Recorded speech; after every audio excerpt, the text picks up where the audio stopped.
Vice ganda, may kakampi na senador. Isang showbiz host kumontra, tingnan ang mga detalye.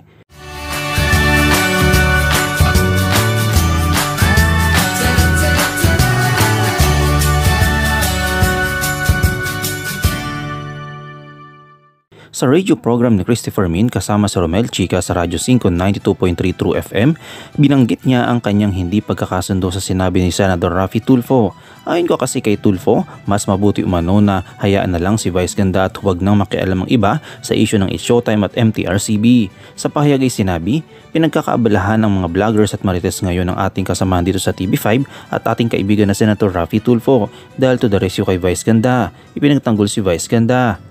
Nang hinga ng opinyon sa Romel Chica ng Christopher Min host ay sinabi, "Naku, yan na nga, maraming nagulat dito na hindi naman dingid sa amin na dati pang nagpupunta sa Senator dyan sa mga line, laugh line at iba pang pinestohan ni Vice Ganda at kaibigan niya talaga si Vice Ganda." Pero ang sabi naman ni Senator Raffy Tulfo, hayaan natin ang ahensya, huwag tayo magsalita na kung ano-ano. Hayaan natin ang ahensya ang magdesisyon na harapin ni Vice Ganda.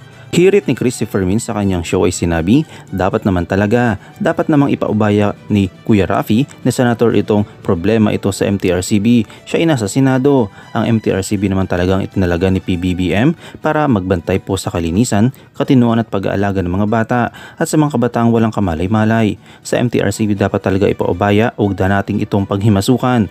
Tuloy ang tawag kay Senator Raffy Tulfo ngayon ay SGS, Super Grandstanding. Pagkatapos ng TESDA, binususi ang TESDA. Isusunod naman ngayon na itong issue ni Vice Ganda. Ano pa raw bang issue ang hindi niya pakikialaman?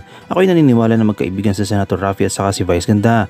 Alam ko yan dahil kapag mayroon yata silang pagtitipon sa malalayong probinsya ay si Vice Ganda rin ang kinukuhang performer. Pero ako rin naman ay naniniwala na sa tamang takbong utak nitong sa Senator Raffy para maisip niya na hindi porket kaibigan ay kakampihan na. Alam ko na alam niya yan. Siguro yung sinabi niyang ipaubaya na lamang, ganun at wag na sanang makiangkas pang iba sa isyong ito. Teka lang muna, yun ang hindi ko matatanggap. Hello naman, wag makiangkas, sino ba kayo nakikiangkas?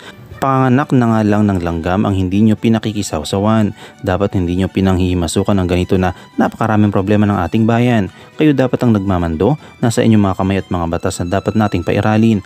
Hayaan nyo na itong para sa MTRCB, sila na lamang ito. Siguro sasabihin ni Kuya Raffy, hindi ko siya pinagtatanggol. Ang gustong marinig ngayon ng mga kababayan natin, kung naniniwala ba ang senador kung tama o mali ang ginawa ni Vice Ganda at ni Ayon Perez sa harap ng TV, kamera at sa gitna ng mga bata sa It's Showtime.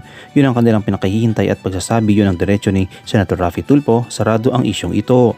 May mga binasa si Christopher Min sa kanyang show na opinyon na hindi pabor sa pakikisawsaw ng senador sa usaping Vice Ganda at MTRCB. Pero may iba rin naman siyang hindi binasa dahil sa ere dahil baka maubusan na sila ng oras.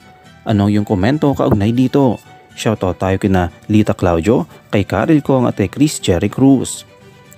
I-comment mo lang ang inyong opinyon sa comment section at huwag kalimutang i-like, i-follow, i-subscribe ang bcgram.net para sa mga latest happenings.